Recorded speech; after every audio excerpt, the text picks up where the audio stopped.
అన్నయ్య నువ్వు పిలిస్తే చెల్లిలా జన్మనెత్తాను. హాయి హాయిగా నువ్వు నవ్వితే ఎంత ఎంత మురిసిపోతాను.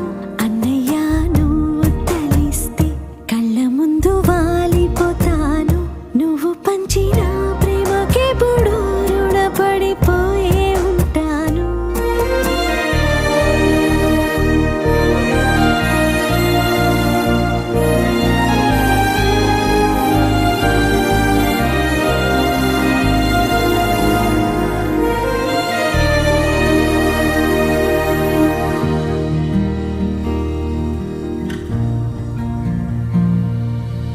నా కోసం వెతికి వెతికి ఏ నిమిషం దిగులే పడిపో